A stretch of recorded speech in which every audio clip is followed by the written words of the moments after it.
Hola, buenos días.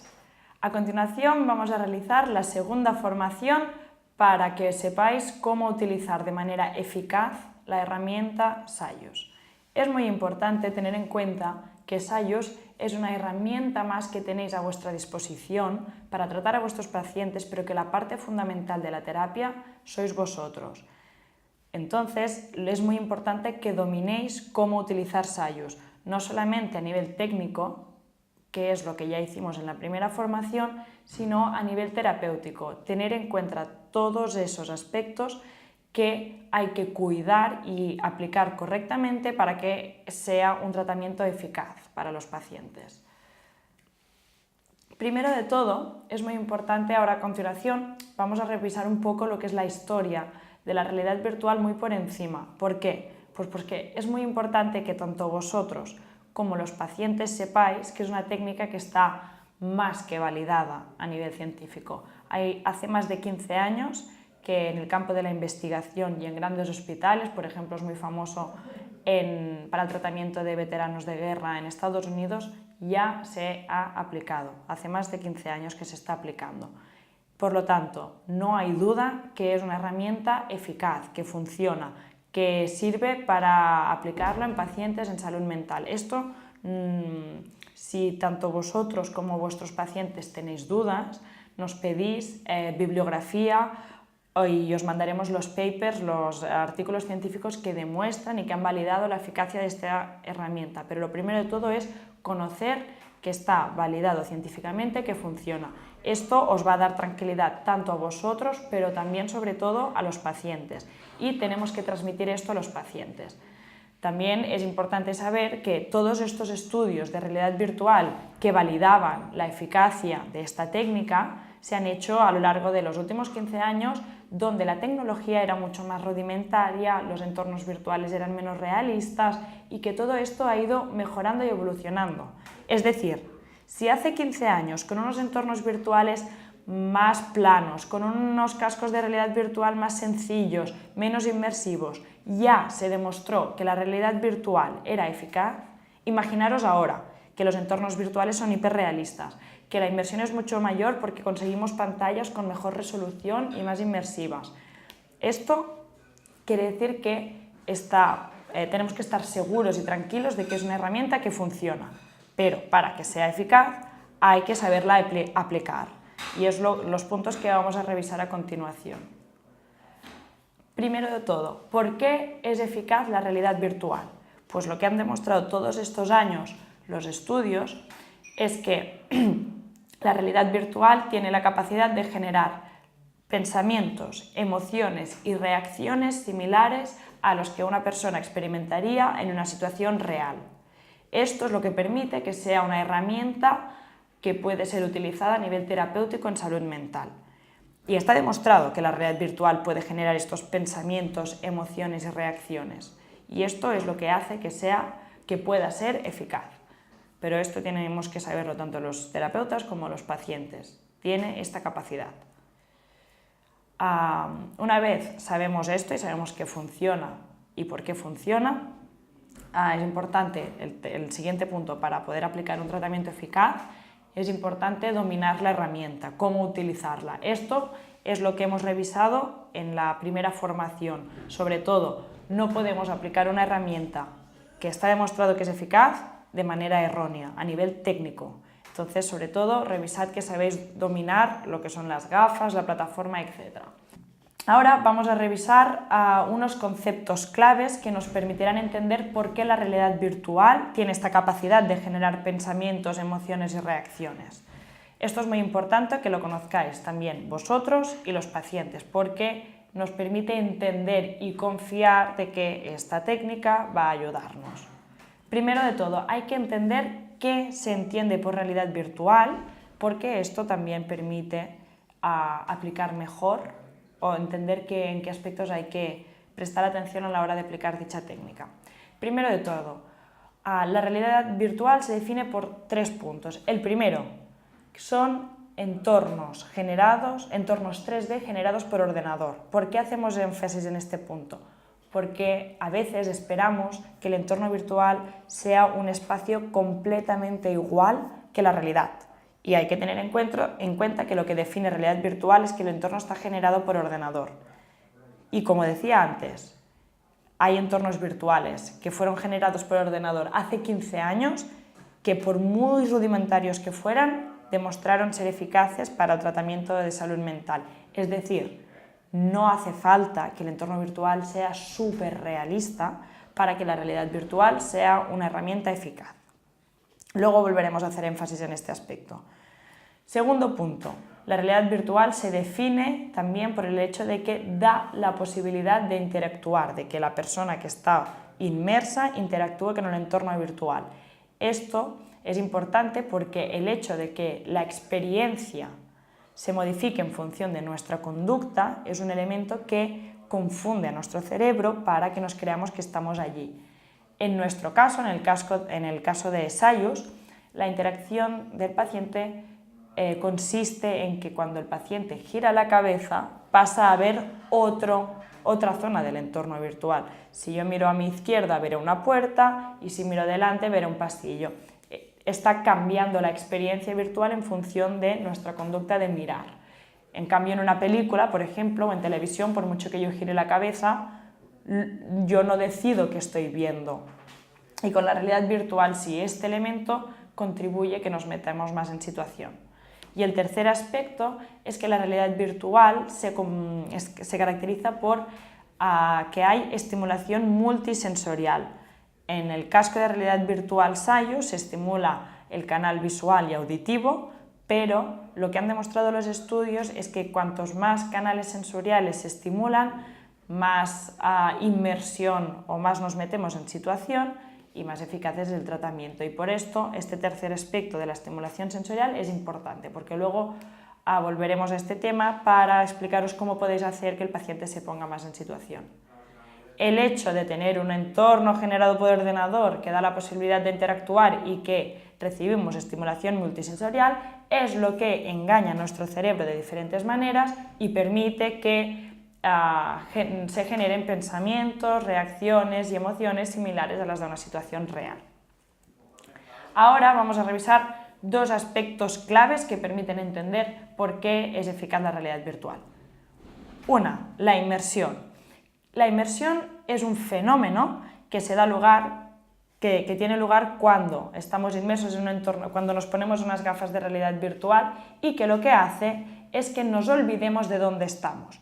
Este proceso de inmersión también nos pasa cuando leemos una novela o cuando vamos al cine, que cuando tú empiezas a leer una novela, tú eres totalmente consciente de que estás en el salón de tu casa y cuando llevas 10 minutos leyendo, te olvidas de que estás en el salón de tu casa, puede que pase una ambulancia por la calle y no te enteres. Esto es porque estamos inmersos en esa novela, en esa película o, en el caso de la realidad virtual, en esa experiencia virtual. Este proceso de inmersión, igual que cuando leemos, tiene lugar al cabo de unos minutos, no es instantáneo.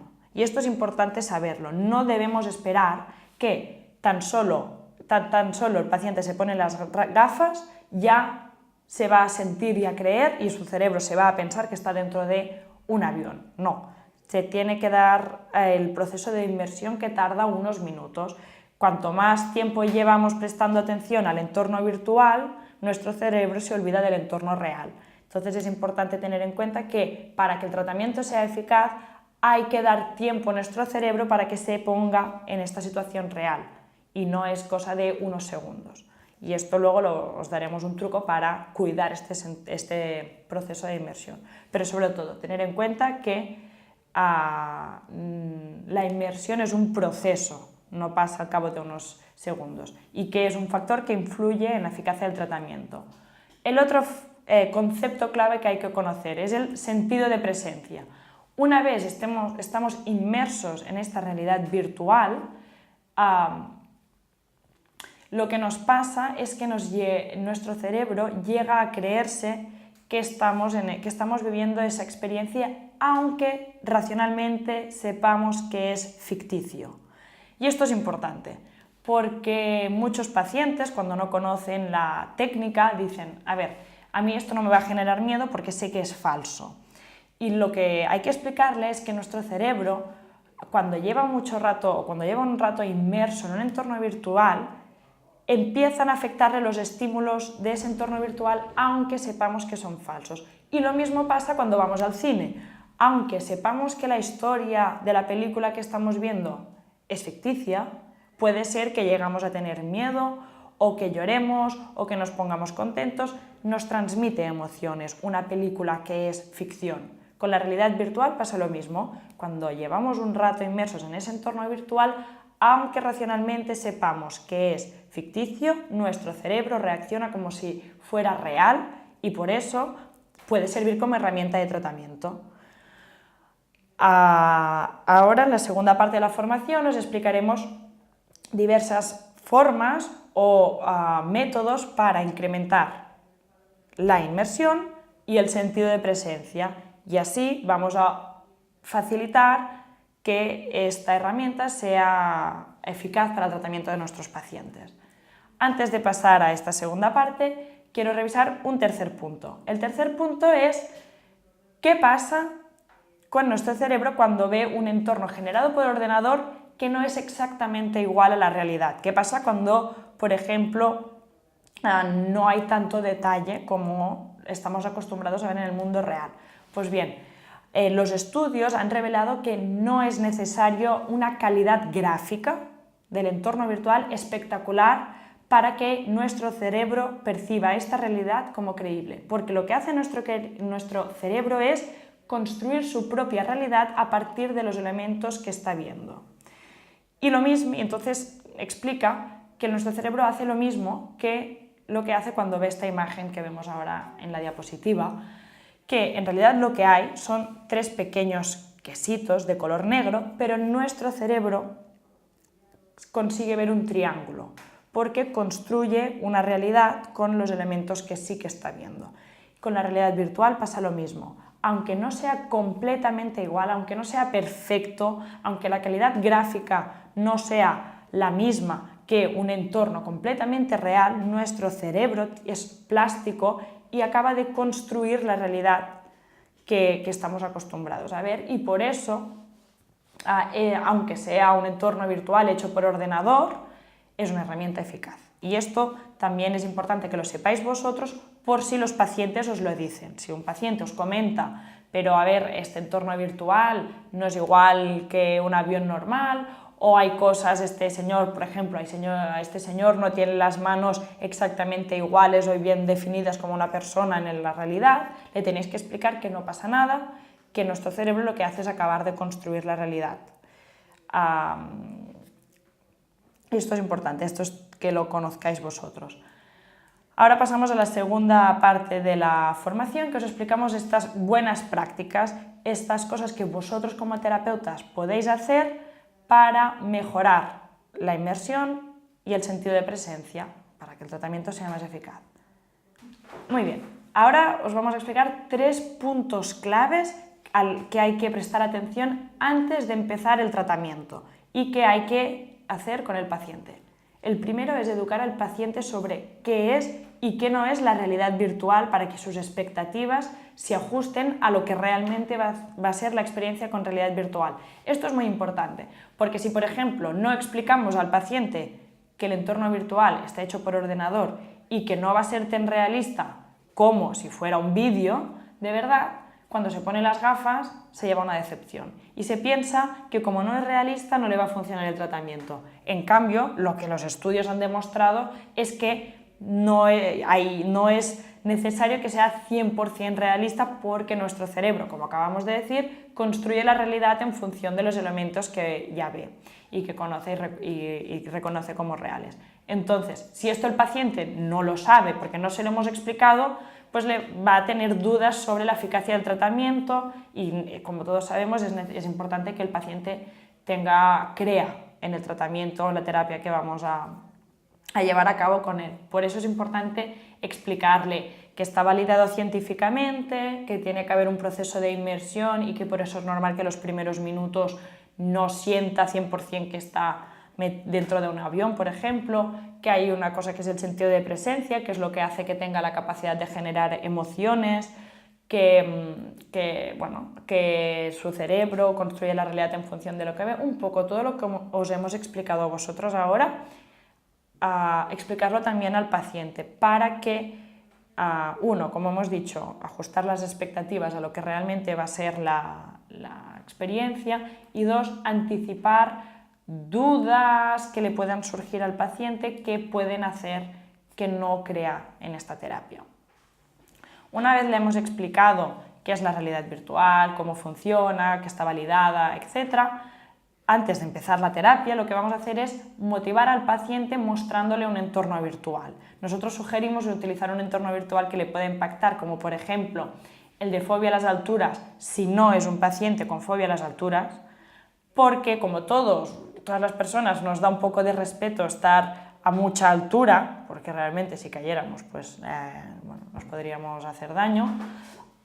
Es un entorno virtual que la mayoría de las personas, el del ascensor de cristal de fobia a las alturas, nos impresiona, y ver que realmente tiene la capacidad de causarte esta impresión puede fomentar o generar unas expectativas positivas hacia el tratamiento.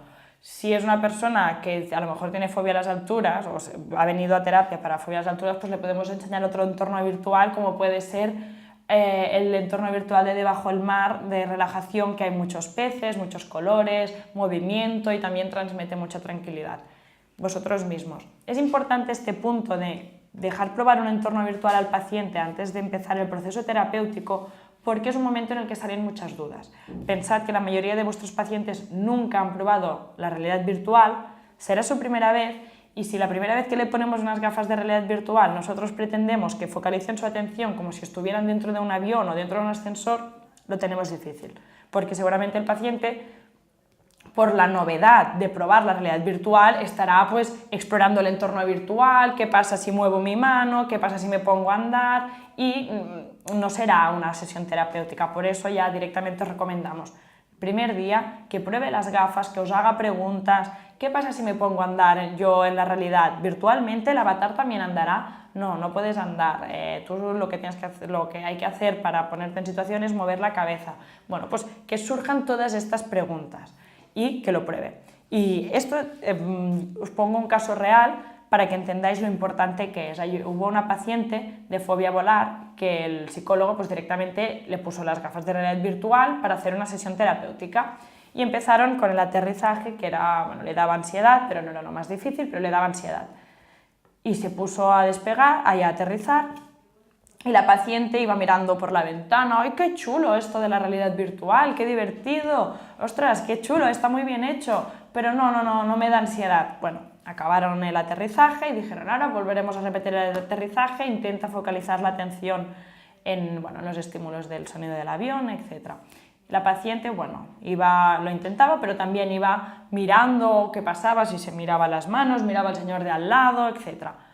Y tampoco dijo, no me genera ansiedad. La tercera vez que repitieron el aterrizaje, como ya esta paciente ya conocía cómo era la realidad virtual, a la mitad del aterrizaje sí que tuvo que decir que tenía bastante ansiedad, que si podían parar el entorno virtual o si podían hacer si el psicólogo le podía ayudar porque se estaba sintiendo muy ansiosa.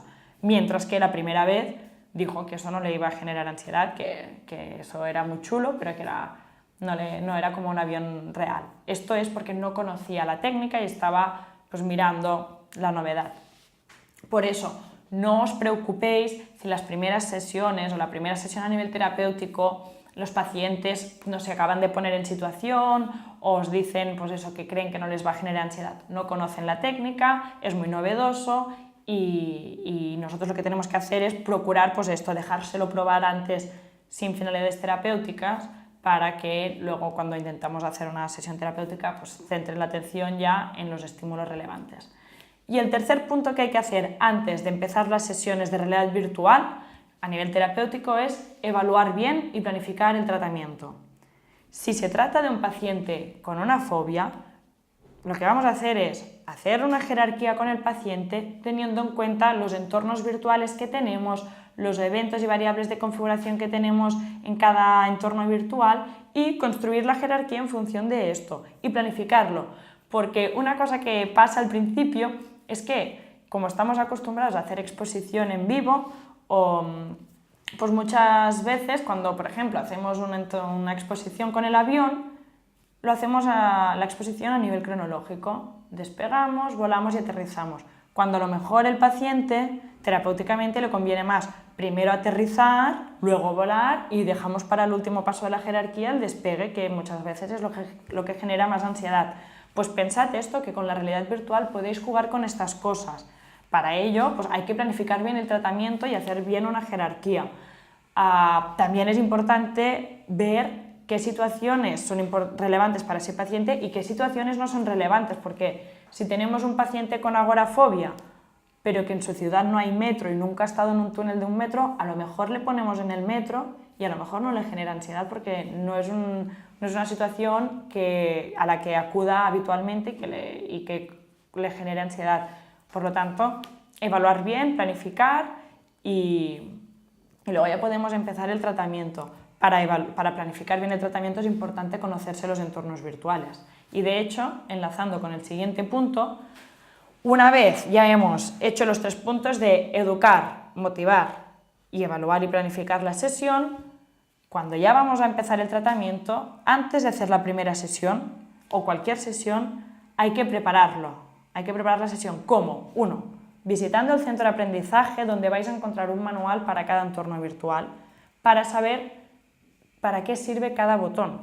Porque si estamos con el paciente y de repente vemos un botón que no sabemos para qué es, vamos a quedar fatal, no utilizaremos bien el entorno virtual. Por eso es imprescindible que antes de utilizar cualquier entorno virtual hay que ir al centro de aprendizaje y leer para qué sirve cada botón. Y además, en la parte final hay una sección de protocolo de tratamiento en el que nosotros os sugerimos una jerarquía, una manera de combinar los entornos virtuales, los eventos, las variables de configuración. Es muy útil si acabáis de incorporaros con Sayus y nunca lo habéis utilizado, coger ideas de allí, por ejemplo, y decir, ostras, puedo primero hacer una sesión que el paciente esté sentado como copiloto y luego como piloto del coche. Pues esto en la jerarquía os va a dar este tipo de ideas que os pueden servir sobre todo mucho al principio. Y una vez sabéis cómo utilizar el entorno virtual, porque os habéis leído el manual, antes de que venga el paciente, 1 hora antes, es muy importante que comprobéis que el teléfono tiene batería, que no hay actualizaciones pendientes ni del teléfono ni de Sayus y que ese día la conexión a internet funciona bien. Sé que parecen cosas obvias, pero nos hemos encontrado que es habitual que, por ejemplo, las gafas de realidad virtual gastan mucha batería del móvil y entonces si no ponemos justo al acabar la sesión a cargar el móvil, nos olvidamos y el próximo día cuando vamos a atender al siguiente paciente, el móvil no tiene batería y no podemos hacer la sesión. Entonces, estas 3 cosas, batería, actualizaciones y conexión a internet, comprobarlas al principio, sobre todo 1 hora antes de que venga el paciente para que nos dé tiempo pues, o de poner el móvil a cargar o de dejar instalando la actualización que haya pendiente. Un tema de las actualizaciones. En la primera formación se explicó que los entornos virtuales se descargan todos al móvil y nosotros ya os mandamos el móvil con los entornos virtuales descargados. Si hay que volver a descargar un entorno virtual porque le hemos modificado o porque lanzamos un entorno virtual nuevo o si hay una modificación en la aplicación y hay que actualizar la aplicación, nosotros os mandamos una notificación por correo electrónico. Entonces, 1, estad pendientes o que sepáis que os vamos a comunicar por correo electrónico este tipo de actualizaciones y 2, que os fijéis a veces, hemos visto que van a la carpeta de promociones o spam. Entonces, si os dais cuenta que hay una actualización y no habéis recibido un correo electrónico, mirad que no se os haya ido en estas carpetas. Y respecto a este punto, y nada más. Pero recordad siempre preparar bien la sesión, mirando el manual y comprobando estos 3 aspectos. Muy bien, una vez empezamos ya finalmente la sesión con el paciente, ahora os explicamos unos pequeños trucos que mejoran la inmersión y el sentido de presencia. El primero, recomendamos muchísimo utilizar auriculares de calidad. Por ejemplo, en lugar de utilizar auriculares de botón por motivos higiénicos y de inmersión, recomendamos utilizar de los grandes, porque nos aísla de los sonidos de la habitación real o de la consulta del terapeuta y el paciente permite centrarse más en el entorno virtual. Además, la calidad suele ser más buena de los auriculares grandes, aunque depende de la marca, pero sobre todo utilizar unos buenos auriculares. Y lo que sí que recomendamos que no se haga es utilizar el altavoz del móvil, porque el altavoz del móvil tiene muy mala calidad. Entonces siempre utilizar auriculares, preferiblemente de los que aíslan. Segundo punto, ajustar bien las cintas del casco y regular las dioptrías del paciente con la rueda que tenéis en la parte superior de las gafas. Parece que es una cosa muy obvia, pero es importante que os toméis 1 o 2 minutos para ajustarle bien las cintas al paciente y las dioptrías. ¿Por qué? Porque si le ponemos el casco de cualquier forma, que parece que se le aguanta bien, pero bueno, que no está del todo cómodo, cuando lleve 35 minutos haciendo la sesión, las gafas se le empezarán a caer, le molestarán la nariz, no estará cómodo y no podrá centrar su atención en el entorno virtual. Por eso es importante que le digamos al paciente, ¿estás cómodo? Mira, aquí te puedes ajustar las cintas y que se las ajuste. Y lo mismo con las dioptrías. Esta rueda que hay en la parte superior sirve para ajustar a las dioptrías de cada paciente y normalmente puede llegar a ajustar a 5 dioptrías, aunque con la mayoría de gafas el paciente se puede poner el casco de realidad virtual encima de sus gafas, pero suele ser más cómodo simplemente ajustar con las dioptrías y hacer la sesión sin las gafas de visión. Tercer punto, siempre que sea posible, el paciente debe colocarse en la misma posición que el avatar en la situación virtual. Está demostradísimo que si el paciente hace una sesión que está dentro de un ascensor y ve que está de pie, hay más inmersión y sentido de presencia si el paciente hace la sesión de pie. Y si el entorno virtual vemos que estamos sentados con las manos encima de la mesa, como es el caso de fobia a las arañas, le vamos a decir al paciente que se ponga encima de la mesa, sentado en la mesa con las manos encima de la mesa. Entonces siempre procurad y reducir incoherencias entre lo que vemos y lo que percibimos, haciendo que el paciente se ponga en la misma posición que el avatar virtual.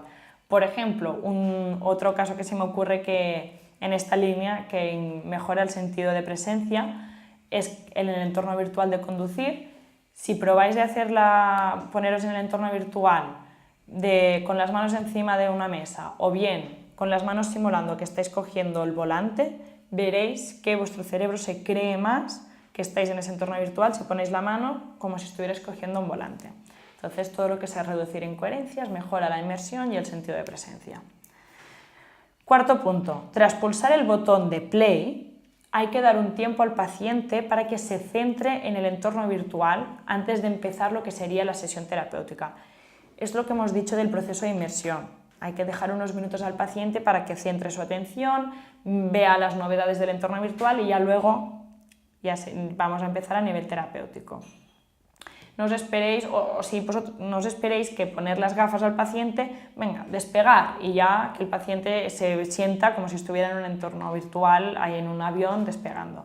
Lo podéis hacer, pero que sepáis que seguramente lo tendréis que repetir por un tema de inmersión. Siguiente punto. Si vemos que el paciente no consigue meterse en situación o tiene dificultades para meterse en situación, vamos a ayudarle dirigiendo su atención al entorno virtual. Por ejemplo, un aspecto que funciona muy bien es hacer prestar atención al paciente a los sonidos, porque los estudios han demostrado que el 50% de la experiencia, de la inmersión, es el audio. El audio contribuye en el 50% a que nos metamos en situación. Entonces, si lo que hacemos es decir al paciente, bueno, presta atención a todos los sonidos que vayas escuchando, al motor de los aviones o al sonido de los coches que están pasando, facilitamos que el paciente se ponga en situación y se olvide que está en nuestra consulta. Y por último, si os acordáis que antes hemos dicho que la realidad virtual se definía por 3 puntos y el último era que había estimulación multisensorial, lo que ha demostrado estos 15 años de investigación es que cuanto más estímulos sensoriales estimulamos, cuanto más canales sensoriales estimulamos del paciente, más inmersión y sentido de presencia. Entonces, con las gafas hay estimulación visual y auditiva.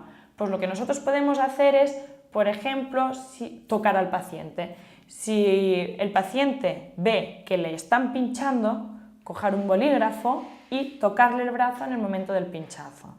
Y de hecho, para que veáis lo importante o lo mucho que contribuyen estos detalles en la experiencia virtual, os invitamos a que hagáis una prueba con un familiar o conocido y le ponéis el entorno virtual de fobia a las arañas, de fobia a las agujas, le ponéis los sensores de biofeedback y le hacéis una primera sesión. No te preocupes, ahora te van a sacar sangre, ¿no? Y que vea cómo le sacan sangre. Registráis la conductancia de la piel y luego repetís la experiencia y en la segunda vez le pedís que cuando vea que el avatar virtual estira el brazo, que él estire el brazo. Y cuando vosotros veáis que la enfermera le está pinchando para sacarle sangre, vosotros le tocáis con un bolígrafo. Veréis con la conductancia de la piel del biofeedback la diferencia entre la primera sesión y la segunda. Y por eso os recomendamos, os animamos a que seáis creativos y penséis formas de añadir otra estimulación sensorial. Por ejemplo, a poner olor a alcohol o mover, hay psicólogos que mueven la silla del paciente en las turbulencias o tocarle la mano al paciente cuando ve que le está pasando una araña, hacerle coger un volante de estos de juguete que venden algunas tiendas de estas de los chinos, de lo que sea, para que coja un volante mientras ve que está conduciendo un coche. Todo esto, todo lo que sea, reducir incoherencias entre lo que ve y lo que siente, fomenta la inmersión y el sentido de presencia. Así que os animamos a ser creativos y de hecho, si se os ocurre alguna idea nueva, podéis entrar en el foro que tenemos y poner allí vuestras ideas y compartirlas con otros psicólogos. Otro aspecto, cuando ya hemos hecho la sesión teniendo en cuenta todos estos puntos, acabamos y nos aparece un informe de final de sesión. Bien, es muy importante mostrar el progreso a los pacientes, mostrarle la gráfica del primer día, la del segundo día, la del tercer día y así de las sesiones, porque se ve clarísimamente tanto a través de las gráficas del biofeedback como de las unidades subjetivas de ansiedad, las mejoras, el progreso que está habiendo. Por eso recomendamos utilizar las unidades subjetivas de ansiedad.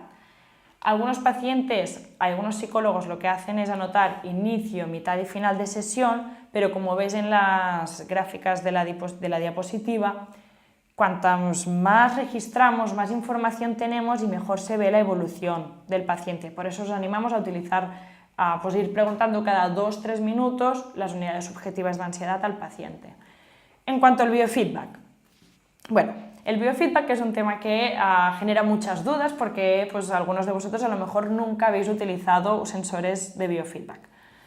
Primero de todo, que sepáis que en el centro de aprendizaje, en el apartado descargas, tenéis un manual específico sobre cómo utilizar el biofeedback, cómo interpretarlo, si ha habido mejora, cómo interpreto las gráficas, etc.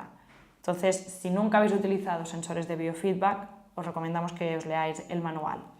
De todas formas, ahora os voy a dar tres nociones básicas sobre el sensor de biofeedback que utilizamos con Sayus. El sensor de biofeedback que utilizamos o que os hemos mandado mide la conductancia de la piel, es decir, los microcambios en sudoración de la piel que se generan cuando hay cambios, cuando estamos más ansiosos o cuando nos relajamos. Es importante recordar que lo que mide son los cambios en sudoración. ¿Por qué es importante esto? Porque no son relevantes los valores absolutos, sino la variación entre un momento de la sesión y otro. ¿Qué quiere decir? Que no es importante si estás registrando 0,45 o 0,79 o 1,2, sino que lo importante es, al principio de la sesión estabas a 3 y hemos visto que al final de la sesión estás a 1 y vemos la evolución a lo largo de la sesión. Lo que se analiza se llama tendencia y picos. La tendencia es el dibujo que hace la gráfica a lo largo de la sesión. Por ejemplo, si miramos la gráfica de la primera sesión, vemos que empieza abajo, pero poco a poco va subiendo, haciendo montañitas, va subiendo, va subiendo, va subiendo. Y si nos fijamos al final de todo, hay un pico que sube bastante de repente y una bajada. Entonces vemos que la tendencia en general a lo largo de la sesión es de subida, es decir, ha habido ansiedad, pero también es verdad que vemos que al final de todo hay un pico y una habituación, una bajada de ansiedad, porque se ha habituado el paciente. Pues lo que miramos o lo que interpretamos son los picos, subidas repentinas de ansiedad con su posterior bajada, es decir, habituación, y luego la tendencia general de la sesión. Si en general la tendencia ha sido a la baja, o si ha habido subida y luego bajada, etc. Tenéis más detalles sobre los picos y las tendencias y cómo interpretar si hay habituación o no en el manual, pero lo más relevante es en sesiones de relajación la tendencia suele ir a la baja y cuando vemos un progreso, para ver si haya habido progreso, es la tendencia a la baja. Cuanto más entrenados estamos en las técnicas de relajación, la pendiente es más pronunciada porque nos relajamos más rápido, porque ya dominamos la técnica. En cambio, al principio, la pendiente es más plana porque nos cuesta más relajarnos, porque no conocemos la técnica. Si lo que estamos trabajando en este caso es hacer exposición, para ver el progreso es, una vez se ha producido la subida de ansiedad porque nos hemos expuesto al estímulo ansiógeno, vemos un progreso si la bajada, la habituación es más rápida. La primera vez que nos exponemos a un estímulo tardaremos más en habituarnos, la segunda vez menos y otra vez la pendiente será más pronunciada. O también vemos si hay progreso cuando tras exponernos repetidamente a un mismo estímulo ya no hay una subida, sino que nos exponemos al estímulo y la tendencia vemos que es plana.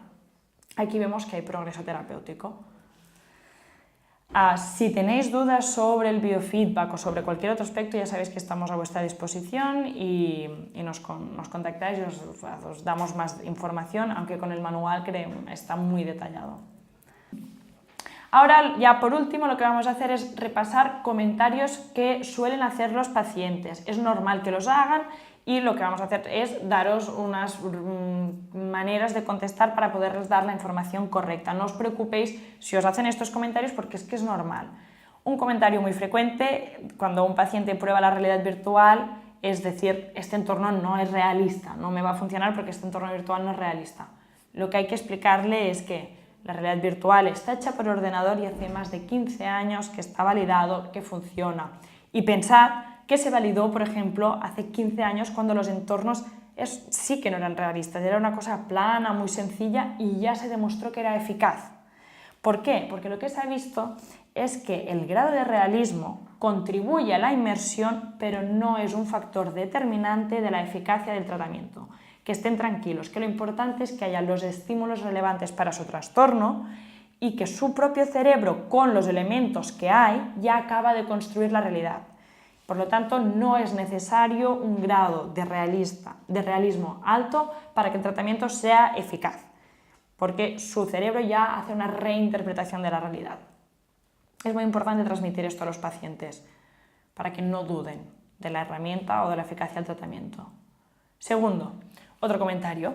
Yo sé que estoy en tu oficina, no me va a funcionar o no me va a generar ansiedad porque sé que estoy en tu oficina, no sé que no estoy en un avión o sé que no estoy en un ascensor. Lo que hay que explicar es lo que hemos dicho antes, ¿no? Que la realidad virtual funciona porque hay un proceso de inmersión que hace que nos olvidemos de dónde estamos y que aunque racionalmente sepamos que estamos en la oficina de nuestro terapeuta, nuestro cerebro se acaba metiendo tanto que sí que le generan emociones y reacciones los estímulos ficticios, virtuales. Y le explicamos que es lo mismo que cuando vamos al cine, que aunque la película es ficción, nos genera emociones. Y con la realidad virtual hace lo mismo, que no se espere que instantáneamente, que en el momento en que se pone las gafas ya su cerebro se crea que está en el avión porque requiere de un proceso de inmersión que tarda unos minutos, pero que una vez se da el proceso de inmersión, si hay los estímulos relevantes para él, para este paciente, para su trastorno, la realidad virtual funciona y su cerebro o su cuerpo va a reaccionar ante ese entorno virtual. Siguiente comentario. Hemos hecho algunas sesiones y el paciente dice, siento que no me está ayudando, siento que no me está ayudando este entorno virtual, no me ayuda la terapia de realidad virtual, no veo que esté progresando. Primero hay que comprobar que hayamos hecho una buena evaluación y que estemos utilizando los entornos virtuales que son relevantes para ese paciente. Y, por ejemplo, el caso que he comentado antes de pues, si utilizamos un entorno virtual de 1 metro con un paciente que los metros no es un entorno recurrente en su vida, pues puede ser que por eso no sienta que le esté ayudando.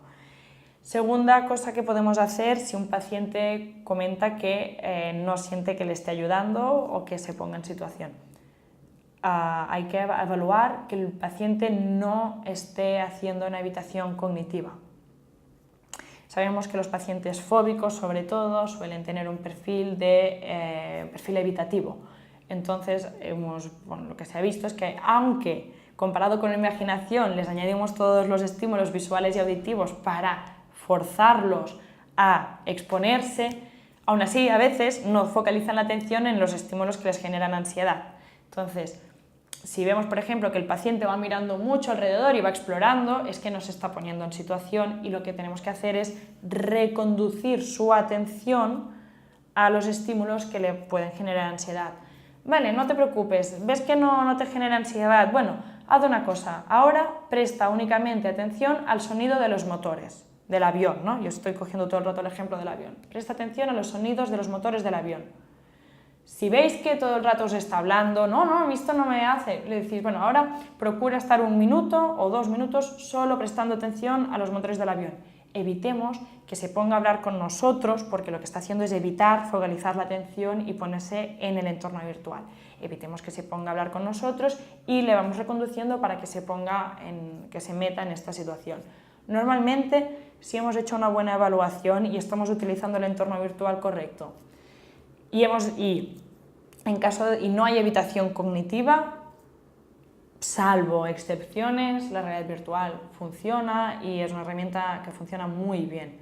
Si veis que realmente no hay evitación cognitiva o hay evitación cognitiva pero no conseguís refocalizar su atención y no os acaba de funcionar con ese paciente, por favor, nos contactáis y os pondremos en contacto con un consultor que hace años que utiliza la realidad virtual con sus pacientes y os va a aconsejar y vais a mirar pues, qué puede estar pasando con ese paciente. Porque no nos gustaría que os quedarais con la sensación de que no os funciona con un paciente. Entonces, es que algo está pasando. O el paciente no se pone en situación o hay que investigarlo. Entonces, sobre todo, si alguna vez no veis resultados con un paciente, no dudéis en llamarnos y os vamos a poner en contacto con un consultor experto en realidad virtual para averiguar qué está pasando. Es muy importante que en estos casos nos aviséis. Dicho esto, este es el final de la segunda formación, es mucha información. Cualquier duda, cualquier comentario que tengáis, algún aspecto que no haya quedado claro, os ponéis en contacto con nosotros. Tenemos un equipo a vuestra disposición para resolver cualquier tipo de dudas. Estamos a vuestra disposición y esperamos ahora que ya os pongáis a practicar y que tengáis muy buenos resultados en pocos días. Muchas gracias.